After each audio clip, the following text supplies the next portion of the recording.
दिन लोग देकर उसको प्रणाम करते हैं, माता पिता को नमन करते हैं। क्यों? आप अपने बच्चे उन आपसे पूछेंगे, आपकी औलाद आपसे पूछेगी, आपके आने वाली पीढ़ी आपसे पूछेगी, माँ ये कौन सा नाटक बनाकर रखा है तुम लोगों ने? समी का पत्ता दे, समी का पत्ता ले, मिलने जाओ तो समी का पत्ता क्यों लिया दिया जाता है? बच्चे पूछेंगे। आज की पीढ़ी बहुत प्रश्न करती है, उसको उत्तर देना पड़ेगा कि एक पत्ते में 14 करोड़ स्वर्ण मुद्रा का फल होता है। एक शमी के पत्र में आज के बच्चे जो प्रश्न करेंगे उसका उत्तर देने के लिए तुम्हें तैयार रहना पड़ेगा। उस उत्तर को तुम्हें देना पड़ेगा कि ये शमी का पत्र विजयदशमी पर क्यों लेन देन किया जाता है, शमी का पत्र क्यों शिव के मंदिर में जाता है, शमी के पत्र की मूलता क्यों होती है, इसको समझाना।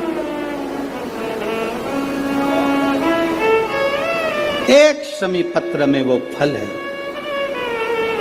और केवल यही नहीं, शमी के वृक्ष के नीचे, बेलपत्री के वृक्ष के नीचे अगर भूल से भी बच्चा, बूढ़ा, कोई व्यक्ति एक पार्थिव शिवलिंग का निर्माण कर लेता है, भूलवश भी उस पे जल समर्पित कर देता है, भूलवश भी उसके भाव से पुष्प या शमी पत्र या बेलपत्र भी चढ़ा देता है, तो वो इस संसार में कहीं ना कहीं सुख भोगता ही है, उसके जीवन में दुख नहीं। शमी पत्र की मूलता 33 कोटि देवता तुम्हारी किस्मत में जो लिखा है वो देंगे। 33 कोटि देवता का काम है तुम्हारा भाग्य लिखना, पर केवल एक महादेव का काम है तुम्हारे भाग्य को बदल देना। तुम्हारी जिंदगी में दुख लिखा है, कब वो सुख लिख दे उसका कोई भरोसा नहीं। ये सिर लोग महादेव की पिंडी को लगा देते हैं, ये सिर महादेव के शिवलिंग को लगा देते हैं। क्यों लगा देते हैं? क्यों?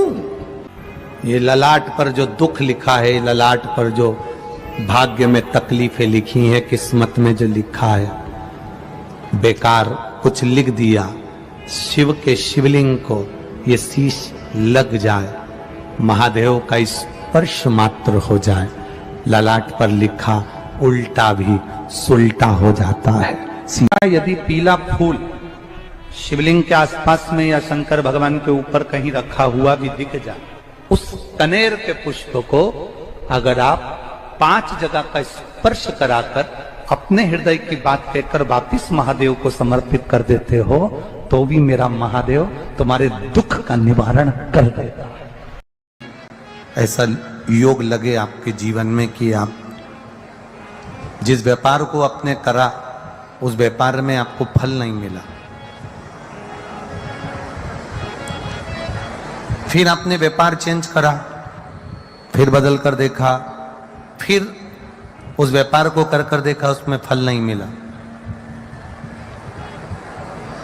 फिर आपने वापिस व्यापार को बदलने का विचार किया, तो हमारा निवेदन रहेगा उस व्यापार को बदलने से पहले एक काम जरूर कर देखो। 3 स्थान पर बेलपत्र को चढ़ाकर देखिएगा। अगर आपको लगे कि मैंने व्यापार बदल लिया, एक बार बदला, कई लोग ऐसे भी होते हैं जो पैसा इकट्ठा करते हैं, धन एकत्रित करते हैं, और कोई व्यापार ऐसा कर लेते हैं जिस व्यापार में धन चले जाता है तो वो धन वापिस नहीं आता, महाराज, वो व्यापार का धन वापिस नहीं आ पाता, तो बड़े दुखी होता है कि भाई मेरा गया हुआ पैसा नहीं आ रहा, मैं बड़ा कष्ट में हूं, मेरा खुद का ही आ जाए ना तो मैं निहाल हो जाऊं, मेरा अपना ही नहीं आ रहा जो गया हुआ है, तो मैं क्या वर्णन करूं, उसको क्या कहूं। उनके लिए भी ये प्रयोग, ये शिव विद्येश्वर संहिता का ये भाव बड़ा सुंदर है हमारा। आप व्यापार पर व्यापार बदल कर देख लिए, धन भी हमारा कहीं डूब गया, आ नहीं रहा है, तो प्रयास करना 3 स्थान पर चढ़ाई गई बेलपत्र हमें सुख का अनुभव करा देती। बहुत ध्यान लगाइए। पहला, अशोक सुंदरी की जगह। अब ये बेलपत्र जब भी आप चढ़ाएंगे तो रविवार की अगर प्रदोष पड़ जाए, कौन से दिन? रविवार की प्रदोष के दिन ये प्रयोग अवश्य कर कर देखिएगा। ज्यादा बार नहीं करना है, केवल एक ही बार करना, बाबा स्वयं कृपा करेगा।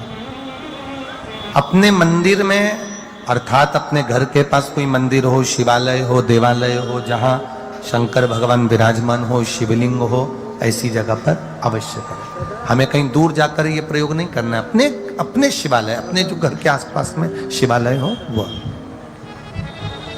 एक बेलपत्र अशोक सुंदरी वाली जगह। अब उसको अशोक सुंदरी की जगह पर भी चढ़ाने का तरीका क्या है? जब हम बेलपत्र चढ़ाएंगे तो उस बेलपत्र को चढ़ाते समय आपकी जो बेलपत्र की डंडी है, वो बेलपत्र, रविवार प्रदोष के दिन का ये उपाय है महाराज। ये बेलपत्र की जो डंडी है, इस डंडी का भाग शिवलिंग की ओर होना चाहिए। ये जो डंडी है, इसका भाग अशोक सुंदरी पर जब चढ़ाएंगे तो शिवलिंग की ओर इसका भाग होगा महाराज। दूसरी, बेलपत्र को जब हम समर्पित करेंगे, जया इसके लिए कर्मा है जो पैसे ले गया और दे नहीं रहा। आपने हाथ पर जोड़ लिए, फोन कर लिए, 50 बार बोन भैया, 50 बार विनती कर दी, वो नहीं दे रहा ना। आप उसके लिए भस्म का लिंग तैयार कर कर उसका पूजन, उसका स्मरण कर कर उससे विनती कर, बाद में उसी का विसर्जन उसी वृक्ष के नीचे जयलाल कर धीरे धीरे नाम स्मरण कर कर छोड़। उस भस्म का थोड़ा सा भाग लेकर आए, मस्तक पर तिलक लगाकर केवल एक बार या तो फोन पर बात कर ले या उसको बोल दे कि हमारा धन दे दीजिए। उसके बाद बाबा जाने और बाबा भस्म दारी जा रहे। अब वो तो बाबा ने भूतेश्वर भगवान भस्म रमाने वाला रमैया मेरा शिव